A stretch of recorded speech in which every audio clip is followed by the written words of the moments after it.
نبی رحمت نور مجسم شفیع معظم صلی اللہ علیہ وسلم نے فرمایا جو بی بی بن سور کے بازار جائے، میری طرف دیکھیں، آنکھیں کھول کے دیکھیں، یہ حدیث آپ نے سنانی ہے، انشاءاللہ بولیے، سنائیں گے انشاءاللہ تعالیٰ، بول کے انشاءاللہ کہیے آپ کو ثواب ہوگا، سنائیں گے انشاءاللہ۔ میرے نبی کریم صلی اللہ علیہ وسلم نے فرمایا جو عورت بن سور کے بازار جائے، اب تو خیر بیویاں برقع پہن کے جاتی ہیں، برقعے پہ بھی کڑھائی کی گئی، برقعے پہ بھی کام کرا ہے، برقعے پہ جو کام اور نقش نگاری ہوئی ہے وہ 10,000 کی ہے۔ برقع پردے کے لیے پہنا تھا، دکھانے کے لیے۔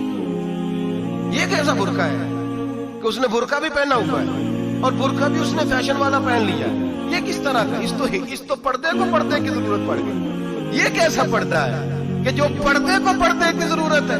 برقع تو اس لیے ہوتا ہے کہ مجھے دیکھے کوئی نہ، اور اس نے تو پہنا ہی اس لیے کہ ذرا لوگ دیکھیں تو صحیح انہوں نے کتنا قیمتی پہنا ہے۔ اس حجاب کو حجاب کی ضرورت پڑ گئی۔ میرے حبیب پاک علیہ السلام نے فرمایا بلا ضرورت، عورت کو اجازت ہے بیمار ہو تو ڈاکٹر کے پاس جائے، عورت کو اجازت ہے ضرورت پڑ جائے گا میں سودا سلم نہ آتا ہو تو لینے چلی جائے، عورت کو اجازت ہے اگر گواہی کی ضرورت پڑ جائے تو پردہ کر کے قاضی عدالت کے پاس گواہی دینے جائے، عورت کو اجازت ہے حج پہ جائے، عورت کو اجازت ہے عمرے پہ جائے، عورت کو اجازت ہے کہ اگر کسی وقت جہاد کے لیے عورتوں کی ضرورت پڑ گئی تو حضرت فاطمہ اور جناب عائشہ کی سنت ادا کرے جہاد کو جائے۔ لیکن اگر عورت موج کرنے جائے اور روز گئے وہ دیکھے نا فلاں پارک میں تھے آپ تو کبھی گئے ہی نہیں، فلاں جگہ تھے آپ کے پاس تو فرصت ہی نہیں، فلاں میری سرگودے والی بہن کا خامن تو روز لے کے جاتا ہے آپ نے تو کبھی توجہ نہیں فرمائی، روز پیغام دیتی رہے۔ میرے حبیب کریم سید عالم صلی اللہ علیہ وسلم نے فرمایا جو بی بی بن سور کے بلا ضرورت بازار جائے، نبی پاک علیہ السلام نے فرمایا ایک قدم وہ اٹھائے گی تو اس پر اللہ کی لعنت برسے گی، فرشتوں کی لعنت برسے گی، زمین والے لعنت برسائیں گے، آسمان والے لعنت برسائیں گے۔ اور میرے حبیب بولے تو فرمایا جب اللہ کی لعنت برسے گی تو میں بھی اس بی بی پہ لعنت ہی کروں گا جو بی بی بن سور کے جائے۔ اور آگے سن لیں میرے حبیب نے فرمایا اگر اس کا خامد راضی ہو اس کے بن سور کے بازار جانے پہ آپ ناراض ہو جائیں، اللہ کرے اس بات پہ ہو ہی جائے اور اللہ کرے بدل جائے نظام، جو خامد خود میک اپ کرا کے تیار کرا کے پارٹی میں لے کر کے جائے، جو سامنے والی فرنٹ سیٹ پہ خود بغیر نقاب کے اس کو بٹھائے، جو موٹر سائیکل کی پشت پہ خود تیار کرا کے بٹھائے اور جو خود کہے تو چلی جانا جا تو شادی بھی تو دیکھا فلاں کام بھی تو کرا میں آزاد ہوں۔ میرے حبیب نے فرمایا جس کی بیوی بن سور کے جائے، جس کی بیوی میک اپ کر کے جائے، چیلم پہ بھی بیوٹی پارلر سے ہو کے جاتی ہے، جس کی بیوی بن سور کے نکلے وہ راضی ہو، وہ خوش ہو۔ بعض ایسے منع کرتے ہیں ناراض ہوتے ہیں، وہ گناہ صرف عورت کے ذمے ہے، لیکن اگر عورت بن سور کے نکل رہی ہے اور خامد راضی ہے وہ کہتا ہے ہاں ہم ماڈرن ہیں، ہم جدید دور کے ہیں، ہاں جدت اسی کا نام ہے، ہاں لوگوں کو پتہ کیسے چلے گا ہمارے پاس پیسے، کیسے پتہ چلے گا کہ 3 گاڑیاں ابا جی کے پاس ہے، ایک بیٹی کے پاس ہے، ایک بیوی کے پاس ہے، کیسے پتہ چلے گا کہ ہم بہت تعلقات والے ہیں، ابا جی فلاں شادی پہ، بیٹی فلاں گھر میں اور بیوی فلاں گھر چلی گئی، ہمارے تعلقات زیادہ ہے اس لیے ہمیں زیادہ جانا پڑتا ہے۔ میرے حبیب کریم علیہ السلام نے فرمایا عورت بن سور کے جائے خامد راضی ہو، وہ جتنے قدم اٹھائے گی اتنے ہی اپنے خامد کے لیے جہنم میں مکان تعمیر کرے گی۔ فرمایا اس کے خامد کے لیے اتنے مکان دوزخ میں تیار ہو گئے، وہ جلایا جائے گا، وہ تپایا جائے گا، وہ جہنم کی آگ کا ایندھن بنے گا۔ اور میں نے شاید آپ کو درجن بار حدیث سنائی ہو، میرے کریم رسول نے فرمایا بی بی ایک ہوگی پر 4 آدمیوں کو جہنم میں لے کے جائے گی۔ یا رسول اللہ کس کو؟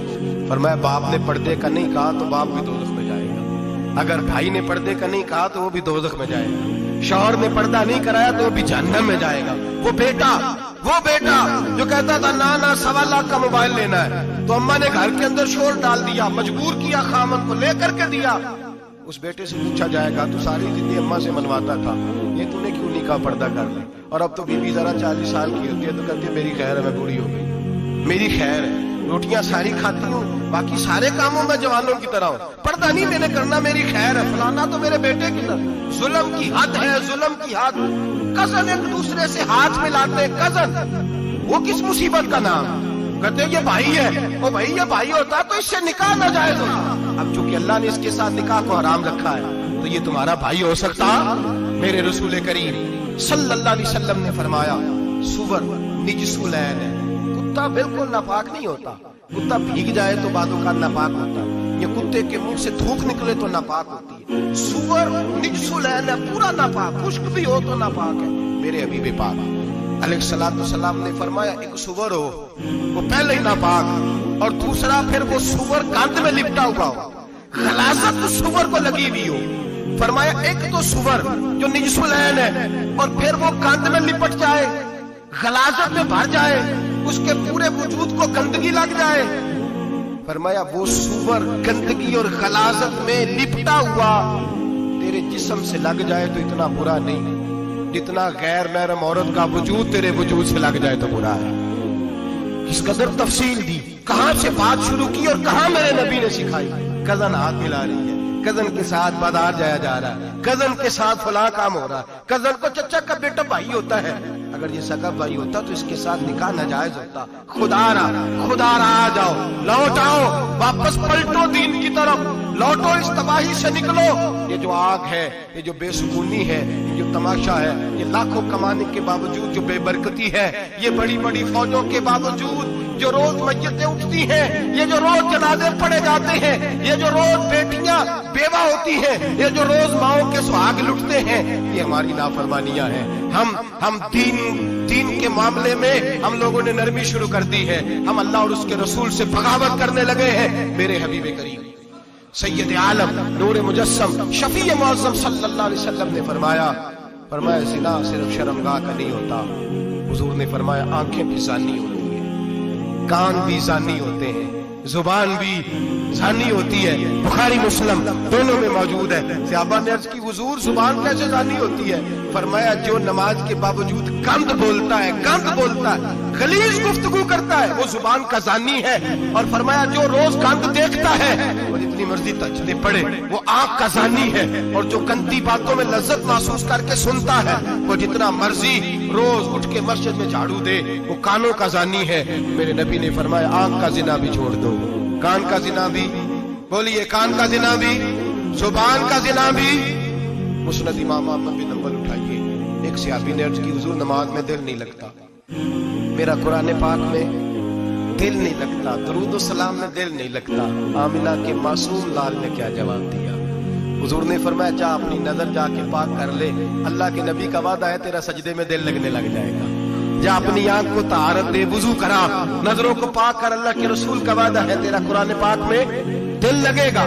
جا کے اپنی نظر کو پاک کر, وعدہ ہے تیری زبان پہ درود و سلام جاری ہو جائے گا, اللہ کا ذکر جاری ہو جائے گا. میرے بھائیوں, عورت کا پردہ, عورت کا حجاب دین میں اسی طرح فرض ہے جس طرح نماز فرض ہے, اس طرح روزہ فرض ہے, اس طرح زکوٰۃ فرض ہے, اسی طرح عورت کا پردہ بھی فرض ہے. اگر کسی گھر میں عورت پردہ نہیں کرتی اس گھر کے مکین سارے اللہ کے حضور جواب دے ہیں. میرے حبیب کریم علیہ السلام نے جس عورت کو پسند کیا, جس عورت کی تعریف کی, جس عورت کی بابت میرے نبی نے ارشاد فرمایا, وہ بڑے خوبصورت لفظ ہیں صاحب احکام القرآن نے لکھے ہیں. میرے حبیب پاک نے صحابہ کی محفل سجائی, مجمع کھچا کھچ مسجد بھر گئی. حضور نے فرمایا بول کے بتاؤ خیر النساء کون سی ہے, عورتوں میں سب سے اچھی بی بی کون سی ہے, بول کر کے بتاؤ. حضرت صدیق اکبر سے لے کر مولا علی تک, حضرت علی سے لے کر جناب بلال تک, حضرت سلمان فارسی سے لے کر عبداللہ مزنی تک بھرا پڑا ہے مجمع. حضور نے فرمایا بولو سب سے اچھی عورت کون ہوتی ہے؟ ایک صحابی کہنے لگے حضور جس کی نماز قضا نہ ہوئی. فرمایا وہ بھی اچھی ہے پر تم میری مراد کو نہیں پہنچے. ایک نے کہا حضور جو خامد کی تابع دار ہو. فرمایا وہ بھی اچھی ہے پر تم میری مراد کو نہیں پہنچے. ایک صحابی نے کہا یا رسول اللہ جو پاک دامن ہو. حضور نے فرمایا تم میری مراد کو. حضرت علی فرماتے ہیں جب سب کے جواب غلط ہو گئے تو میں قد میرا چھوٹا تھا, میں پیچھے بیٹھا تھا, میں گردن جھکا کے پیچھے سے نکل گیا. سیدہ طیبہ طاہرہ حضرت فاطمہ الزہرا رضی اللہ تعالی فرماتے ہیں بی بی صاحب کے پاس پہنچا. میں نے کہا فاطمہ حضور نے سوال کیا ہے. حضرت فاطمہ بھی گویا مسکرا کے کہنے لگی علم کے شہر کے دروازے تو آپ ہی ہیں, تو آپ یہاں آ گئے. کہا حضور نے سوال کیا ہے اور مجھ سے لے کر ابو بکر عمر عثمان غنی تمام کو کسی کو جواب نہیں آیا. حضور نے پوچھا بہترین عورت کون ہوتی ہے, بہترین خیر النساء, بہترین بی بی کون ہوتی ہے؟ حضرت سیدہ فاطمہ کہنے لگی علی بڑی سادی سی بات تھی, سمجھ نہیں آئی. کہ فاطمہ بتلا دو اتنی سادی ہے تو. حضرت فاطمہ کہنے لگی سب سے بہترین عورت وہ ہوتی ہے